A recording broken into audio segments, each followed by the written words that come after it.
علماء جانتے ہیں قلم سے لکھی جاتی تھی. اور دوسرا اگر سمجھیں کمپیوٹر کمپوزنگ یہ وہ اتنا آسان ہو گیا اب, اس دور میں اتنا مشکل تھا. تو کتابوں کی کیفیت کیا تھی, ایک لمبا قافلہ جا رہا تھا اونٹوں پر کتابیں لدی. اچھا مسلمان کھڑے تھے رستے میں, یہودی آیا تو اس نے کہا کہ یہ کیا جا رہا ہے؟ ان کا جی یہ ہمارے ایک امام صاحب ہیں, ان کی کتابیں جا رہی ہیں. اچھا کیا نام ہے تمہارے امام کا؟ یہ ان کا نام ہے امام محمد رضی اللہ تعالیٰ. اچھا اب کتابیں گزرتی گزرتی آخری اونٹ پہ حضرت امام محمد سوار تھے. اس نے جب امام محمد کو دیکھا نا تو ساتھ والے کہا تھا یار مجھے جلدی جلدی کلمہ پڑھاؤ, مجھے کلمہ پڑھاؤ. اس نے کلمہ پڑھا. اس نے کہا کوئی اسلام کے بارے میں مجھ سے پوچھا تو کچھ ہے نہیں, کوئی سوال جواب تو کیا نہیں, کلمہ کیوں پڑھ لیا؟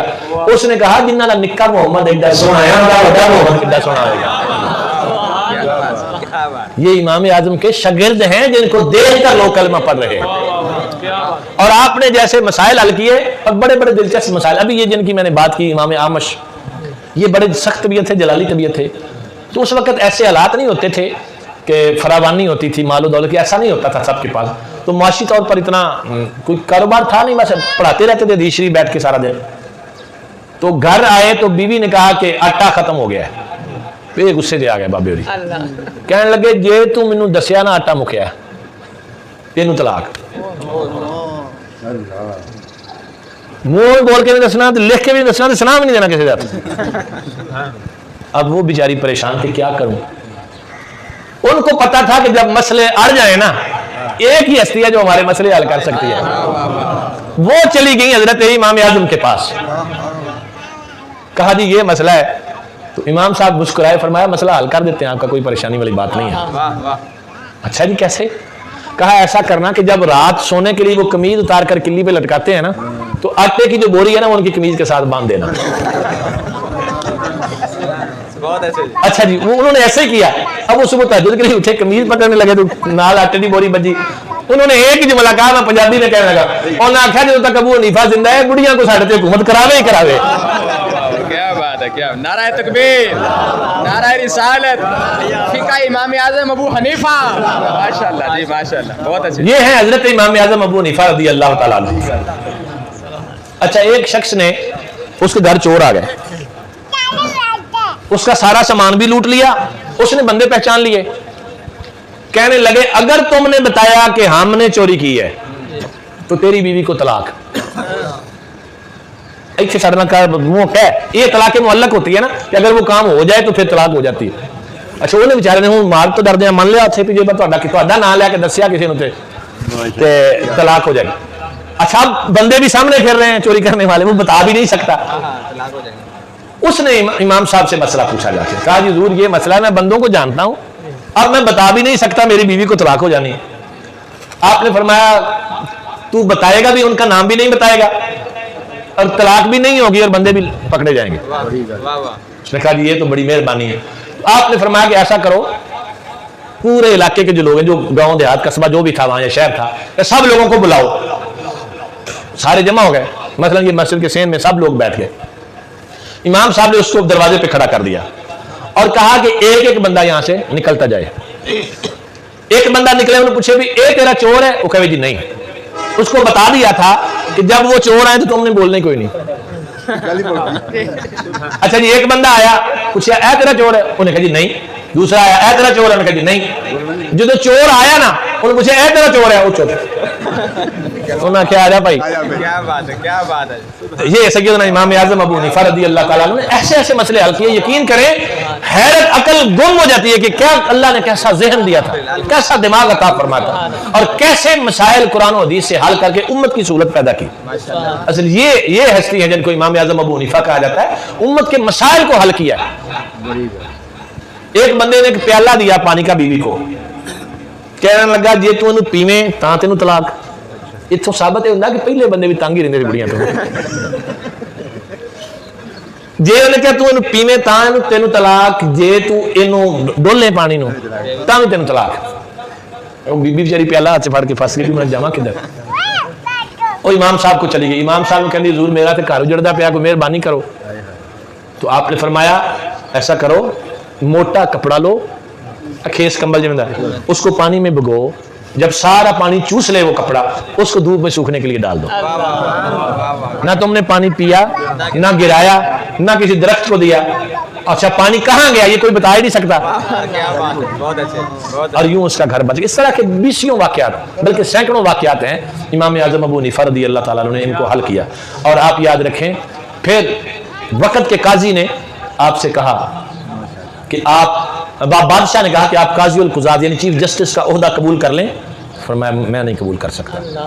اس پاداش میں کہ بادشاہ کو غصہ آیا کہ میری بات نہیں مانی، اس نے آپ کو جیل میں ڈال دیا. روزانہ کوڑے بھی مارے جاتے، جیل میں رکھا جاتا. اللہ اکبر کبیرہ. تو آپ کی صاحبزادی تشریف لائیں آپ کی زیارت کے لیے جیل میں، تو رونے لگی آپ کی کیفیت دیکھنے کے بعد. آپ نے فرمایا میری بیٹی روتی کیوں ہو؟ یہ جو کوٹھری ہے جو میری موت کا مرکز بننے والی ہے، اس کوٹھری میں نے 600 مرتبہ اللہ کا قرآن پڑھا ہے. 600 قرآن پاک پڑھا ہے. یہ ہے امام اعظم ابو حنیفہ رضی اللہ تعالیٰ عنہ. اور آخری بات، ابو حنیفہ جو آپ کو کہا جاتا ہے، آپ کی کوئی حنیفہ نام کی بیٹی نہیں تھی. جو لوگ کہتے ہیں کہ آپ کی بیٹی حنیفہ تھی تو اس کی وجہ سے کہا جاتا ہے. حنیفہ کئی معنوں میں استعمال ہوتا ہے. عربی زبان میں حنیفہ دوات کو کہتے ہیں.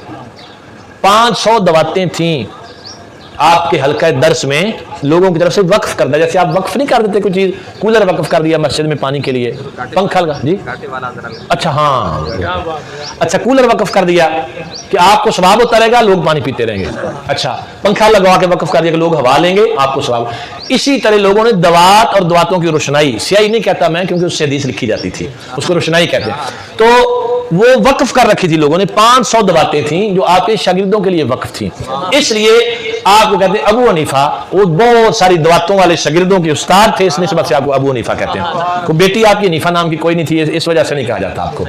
اچھا اب شاہ صاحب قبلہ نے مجھے حکم دیا وہ ایک واقعہ سنانے کا. میں گزشتہ دنوں گوجرا میں نے بیان کیا. تو ایک بہت بڑے محدث، اور یہ ضروری میں اس لیے بھی سمجھتا ہوں کہ شاہ صاحب کی سرپرستی میں ماشاءاللہ طالبات کا جو ادارہ چل رہا ہے اس کے حوالے سے بھی اس میں رہنمائی ہے، اور دیگر جتنے بھی دینی ادارے چل رہے ہیں سب کے لیے. ایک بہت بڑے محدث گزرے ہیں جن کا نام ہے ابن عساکر. محدث بھی ہیں، مورخ بھی ہیں اور فقیہ بھی ہیں. بہت بڑے فقیہ بھی تھے. ان کی ایک کتاب جس کو تاریخ دمشق الکبیر کہا جاتا ہے، المعروف ابن عساکر، 80 جلدوں پر مشتمل ہے. 80 جلدیں ہیں اس کی عربی زبان میں. اور علماء کہتے ہیں کہ ان جلدوں کو پڑھنے کے لیے ایک زندگی چاہیے، اور کہتے ہیں ایک زندگی میں بندہ اتنا لکھ نہیں سکتا. اور یہ ان کا کرامت تھی کہ انہوں نے وہ لکھ دی. وہ اپنا ایک واقعہ بیان کرتے ہیں کہ طالب علمی زمانہ تھا اور ہمیں پتہ چلا کہ فلاں جگہ پہ ایک محدث ہیں اور وہ حدیث بیان کرتے ہیں. تو ہم نے سوچا کہ حدیث پڑھنے کے لیے ان کے پاس جائیں. ہم 3 ساتھی تھے، ہم چلے گئے وہاں. جیسا کہ میں نے پہلے بتایا اس دور میں ایسے ادارے تو نہیں ہوتے تھے کہ کھانے پینے کا انتظام ادارے کرتے ہوں. استاد کہتے کہ بھائی پترو میں تو پڑھا سکتا، میرے کو پڑھ لو، باقی کھان پین رہن بہن کا انتظام تسی اپنا آپ ہی کرنا ہے. انہوں نے بھی کہا حضور ہم آپ سے پڑھنے کے لیے. کہا بیٹا میں پڑھاؤں گا لیکن رہنے کا کھانے پینے کا انتظام یہ آپ نے خود کروں. کہا جی ہم کر لیں گے. انہوں نے ایک جھونپڑی بنا لی ساتھ. قریب ایک یہودی کی دکان تھی، اس کے پاس گیا اور کہا ہم یہاں پڑھنے کے لیے آئے ہیں، مسافر ہیں، ہمیں سودا دیتے رہنا اور لکھتے رہنا ہمارے کھاتے میں. جب ہم یہاں سے پڑھ کے فارغ ہوں گے پھر ہم یہاں مزدوری کریں گے اور مزدوری کر کے آپ کا قرض جو ہے وہ دے دیں گے اور اس کے بعد ہم چلے جائیں گے. اس نے کہا ٹھیک ہے. اب پڑھتے رہے. پڑھنے کے بعد جب تعلیم مکمل ہوگی استاد صاحب نے اجازت دے دی کہ کہا بیٹا اب آپ کا یہ سبق مکمل ہو گیا ہے، لہذا اب آپ یہاں سے جا سکتے ہیں، آپ کو اجازت ہے. تو وہ گئے تینوں اس یہودی کے پاس. کہنے لگے کہ کڈو جی ساڈا کھاتا تو بتاؤ کہ کتنے پیسے بنتے تاکہ ہم پھر اتنی مزدوری کریں اور آپ کو پیسے دے کر چلے جائیں. وہ یہودی کہنے لگا کہ یار ایسا ہے کہ تم مسافر ہو تو اب کیا تم سے لینا. اس نے اپنا وہ رجسٹر نکالا، ان کو دکھایا اور اس پر ایسے کاٹا مار دیا. کہا جی جاؤ. کہتے ہم چلے گئے خوشی خوشی کی. چلو مزدوری بھی نہیں کرنی پڑی اور کام بھی ہو گیا. ابن عساکر کہتے ہیں کچھ عرصے کے بعد میں حج بیت اللہ کے لیے مکہ پاک میں گیا تو وہ بندہ، وہ جو یہودی تھا، اس کو میں نے دیکھا کہ احرام باندھا ہوا ہے اور کعبے کا طواف کر رہا ہے. میں بڑا پریشان ہوا کہ میری نظر کا دھوکا ہے، یہودی اور کعبے کا طواف، بات سمجھ میں نہیں آ رہی. کہتے ہیں میں نے پھر اگلے چکر میں اس کو غور سے دیکھا تو پہچان لیا کہ بندہ تو وہی ہے. کہتے ہیں میں پھر اس کے پیچھے پیچھے رہا. جب اس نے طواف ختم کیا تو میں نے اس کو جا کے روک لیا. کہا جی آپ فلاں فلاں جگہ کے رہنے والے تو نہیں ہیں؟ کہا جی ہاں جی ادھر کا رہنے والا ہوں۔ کہا آپ تو یہودی تھے تو آپ یہاں کیسے آ گئے؟ یہ جب بات کی نا تو اس کو بھی یاد آ گیا، اس نے کہا ہاں میں یہودی تھا، ہوں نہیں۔ کہا بیٹا جب آپ لوگ وہاں پڑھنے کے لیے آئے اور آپ نے اپنا کھاتا طلب کیا اور میں نے آپ کا کھاتا دیکھ کر مسافر سمجھ کر آپ کے کھاتے کو کلیئر کر دیا، اسی رات خواب میں آقا کریم صلی اللہ علیہ وسلم تشریف لائے اور میں کیا دیکھتا ہوں محشر کا میدان لگا ہوا ہے، تو میرے سامنے مدینے کے چاند تشریف فرمان مجھے فرماتے ہیں کہ وہ ذرا کھاتا نکالنا، کیسے تو نے میرے بچوں کا وہ کھاتا صاف کیا تھا؟ کہتے ہیں وہ میرے سامنے وہ رجسٹر تھا، میں نے کہا حضور ایسے، تو حضور نے فرشتوں سے فرمایا ادھر کھاتا لے آؤ نا ذرا، تو فرشتے لے کے آئے تو حضور نے ان پہ ایسے کر دیا، میرے گناہوں کے کھاتے پہ حضور نے ایسے ہاتھ پھیر دیا اور مجھے کلمہ پڑھا کر حضور نے مسلمان کر دیا۔ تو اس روایت کے تحت محدثین لکھتے ہیں کہ اللہ اتنا غیرت مند ہے، اللہ اپنے دین پہ کیا ہوا کسی کا احسان رکھتا نہیں ہے، اللہ اس کا بدلہ موقع پہ دے دیتا ہے۔ تو ایک یہودی شخص نے اگر دین کے طالب علموں کے ساتھ اتنی معاونت کی، اللہ نے اس کو ایمان بھی عطا فرمایا اور گناہوں سے نجات بھی دے دی، تو ایک مسلمان اگر کسی دینی طالب علم کے ساتھ، دینی ادارے کے ساتھ تعاون کرتا ہے، اللہ کے لیے یہ مت سوچنا کہ ہمارے رزق میں کمی ہو جائے گی، بلکہ آپ کا رزق بھی بڑھ جائے گا اور آخرت میں اللہ رب العالمین خالق کائنات کی طرف سے جنت کی بشارت بھی نصیب ہوگی۔ سائیں توکل شاہ امبالوی رحمۃ اللہ تعالی علیہ، امبالہ ہندوستان میں، پرانے لوگ جانتے، شاید کوئی امبالے کا رہنے والا بیٹھا بھی ہوگا تو ہجرت کر کے اگر آئے، جیسے گرداسپور اور یہ جی ہے نا امبالہ، امبالہ میں ایک بہت بڑے بزرگ گزرے ہیں سائیں توکل شاہ امبالوی رحمۃ اللہ تعالی علیہ، بڑے صوفی درویش تھے اور بڑے امیر تھے۔ ان کے دسترخوان لگتے تھے، لنگر چلتا تھا ان کا، شہر کے مختلف علاقوں میں جگہ جگہ پہ دسترخوان لگتے تھے۔ ایک رات خواب میں حضور تشریف لائے اور فرمانے لگے توکل شاہ اللہ کی دعوت روز ہی کر لینا، ساڈی دعوت نہیں کردا، اللہ کی دعوت روز کردا، ساڈی دعوت ہی کوئی نہیں کردا۔ اٹھے اور پریشانی کے عالم میں کہ یہ خواب کیا ہے، اس کی تعبیر کیا ہوگی، بڑا پوچھا، علماء سے پوچھا، تعبیریں بتانے والوں سے پوچھا، لیکن کوئی مسئلہ حل نہیں ہوا۔ درود شریف میں اضافہ کر دیا جو پڑھتے تھے۔ کچھ دن گزرے، سرکار نے پھر کرم فرمایا، پھر یہی فرمایا توکل شاہ اللہ کی دعوت روز کر لینا، شادی کر دے کوئی نہیں۔ ہاتھ جوڑے عرض کیا حضور میں کیا اور میری اوقات کیا اور میرا مال کیا، حضور سب کچھ آپ کا ہی تو ہے، آپ فرمائیں نا حضور آپ کی دعوت کیسے کرنی ہے۔